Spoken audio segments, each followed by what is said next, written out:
ಕೇರಳದ ತ್ರಿಶೂರ್ ಜಿಲ್ಲೆಯ ಮತ್ತತ್ತೂರು ಪಂಚಾಯಿತಿಯಲ್ಲಿ ಕಾಂಗ್ರೆಸ್ಗೆ ಮುಖಭಂಗವಾಗುವಂತೆ ಘಟನೆಯೊಂದು ನಡೆದಿದೆ.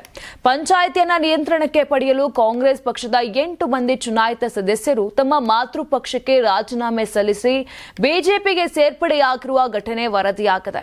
ಬಿಜೆಪಿಯ ಬೆಂಬಲದೊಂದಿಗೆ ಕಾಂಗ್ರೆಸ್ ಪಕ್ಷದ ಬಂಡಾಯ ಸದಸ್ಯ ಟೆಸ್ಸಿ ಜೋಶ್ ಕಲ್ಲರಾಯ್ ಸ್ಕಿಲ್ ಮತ್ತತ್ತೂರು ಪಂಚಾಯಿತಿ ಅಧ್ಯಕ್ಷರಾಗಿ ಆಯ್ಕೆಯಾಗಿದ್ದು, ತಮ್ಮ ನೇತೃತ್ವದಲ್ಲಿ ನೂತನ ಮೈತ್ರಿಕೂಟವನ್ನು ರಚಿಸುವ ಅವರು 23 ವರ್ಷಗಳ ಎಡರಂಗ ಮೈತ್ರಿಕೂಟದ ಅಧಿಕಾರವನ್ನು ಅಂತ್ಯಗೊಳಿಸುತ್ತಾರೆ. ಇತ್ತೀಚೆಗೆ ನಡೆದಿದ್ದ 24 ಸದಸ್ಯ ಬಲದ ಮತ್ತತ್ತೂರು ಪಂಚಾಯಿತಿ ಚುನಾವಣೆಯ ಫಲಿತಾಂಶ ಅತಂತ್ರವಾಗಿತ್ತು.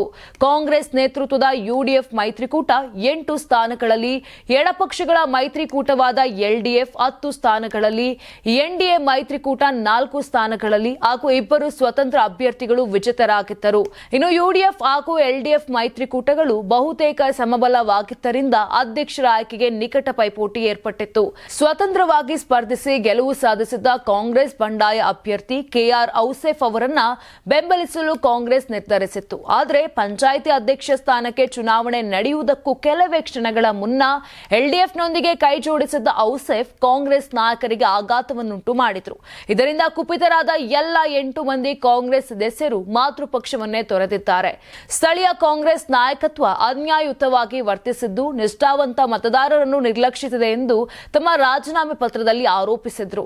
ಅವರೆಲ್ಲ ಮಾತೃಪಕ್ಷವನ್ನ ತೊರೆದ ನಂತರ ಟೆಸ್ಸಿ ಜೋಶ್ಯನ್ನ ಸ್ವತಂತ್ರ ಅಭ್ಯರ್ಥಿಯನ್ನಾಗಿ ಬೆಂಬಲಿಸಲು ನಿರ್ಧರಿಸಿದ್ದಾರೆ.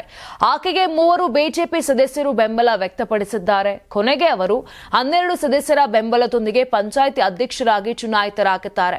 ಕಾಂಗ್ರೆಸ್ ಪಕ್ಷಕ್ಕೆ ರಾಜೀನಾಮೆ ಸಲ್ಲಿಸಿದ ಸದಸ್ಯರನ್ನ ಮಿನಿಮೋಲ್, ಶ್ರೀಜಾ, ಸುಮಾ ಆಯಂಟನಿ, ಅಕ್ಷಯ್ ಸಂತೋಷ್, ಪ್ರಿಂಟೋ, ಪಲ್ಲಿ ಬರಬ್ಬನ್, ಸಿಜಿ ರಾಜೇಶ್, ಸಿಬಿ ಪೌಲೋಸ್ ಹಾಗೂ ನೂರ್ ಜಹಾನ್ ನವಾಜಾ ಎಂದು ಗುರುತಿಸಲಾಗಿದೆ. ಈ ಬೆಳವಣಿಗೆಯಿಂದ ಕಾಂಗ್ರೆಸ್ ಹಾಗೂ ಎಡಪಕ್ಷಗಳೆರಡಕ್ಕೂ ಆಘಾತವಾಗಿತ್ತು. ಬಿಜೆಪಿಯ ಬೆಂಬಲದೊಂದಿಗೆ ಕಾಂಗ್ರೆಸ್ ಬಂಡಾಯ ಅಭ್ಯರ್ಥಿ ಪಂಚಾಯಿತಿ ಅಧ್ಯಕ್ಷರಾಗಿ ಆಯ್ಕೆ ಆಗಿರುವುದು ಯಾರು ನಿರೀಕ್ಷಿಸಿರದ ನೂತನ ರಾಜಕೀಯ ಮೈತ್ರಿಗೆ ಜನ್ಮ ನೀಡಿದೆ. ಸಪ್ತಗಿರಿ ಎನ್ಪಿಎಸ್ ಯೂನಿವರ್ಸಿಟಿ ಅರ್ಪಿಸುವ ನಂದನ ಪ್ಯಾಲೇಸ್ ಸಹ ಪ್ರಾಯೋಜಕತ್ವದಲ್ಲಿ ಕರ್ನಾಟಕ ಟಿವಿ ಮತ್ತು ಆಟ್6 ವತಿಯಿಂದ ಸಂಕ್ರಾಂತಿ ಹಬ್ಬದ ಪ್ರಯುಕ್ತ ರಾಜ್ಯ ಮಟ್ಟದ ರಂಗೋಲಿ ಸ್ಪರ್ಧೆ, ಬೆಂಗಳೂರು ಸೇರಿದಂತೆ ರಾಜ್ಯದ ಹಲವೆಡೆ ಸ್ಪರ್ಧೆಯಲ್ಲಿ ಭಾಗಿಯಾಗಿ ಆಕರ್ಷಕ ಬಹುಮಾನ ಗೆಲ್ಲಿ. ಹೆಸರು ನೋಂದಾಯಿಸಲು ಕರೆ ಮಾಡಿ 9113549531. ತಾಲೂಕು, ಜಿಲ್ಲಾ ಮಟ್ಟ ಹಾಗೂ ಬೆಂಗಳೂರಿನಲ್ಲಿ ಏರಿಯಾವಾರು ಸಂಕ್ರಾಂತಿ ರಂಗೋಲಿ ಸ್ಪರ್ಧೆ. ಅರ್ಹತಾ ಸುತ್ತಿನಿಂದ ಗ್ರ್ಯಾಂಡ್ ಫಿನಾಲೆ ತನಕ ಪ್ರತಿ ಹಂತದಲ್ಲೂ ನಗದು ಬಹುಮಾನ. ಅರ್ಹತಾ ಸುತ್ತಿನ ಮೊದಲ ಬಹುಮಾನ 5,000 ರೂಪಾಯಿ. ಅರ್ಹತಾ ಸುತ್ತಿನ ದ್ವಿತೀಯ ಬಹುಮಾನ 3,000 ರೂಪಾಯಿ. ಅರ್ಹತಾ ಸುತ್ತಿನ ತೃತೀಯ ಬಹುಮಾನ 2,000 ರೂಪಾಯಿ.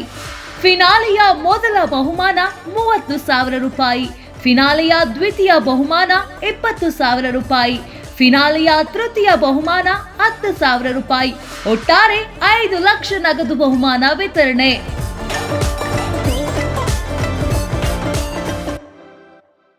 ಯಾರಾಗ್ತಾರೆ ಎಂಎಲ್ಎ ಅಭ್ಯರ್ಥಿ 2028 ಶೀಘ್ರದಲ್ಲೇ.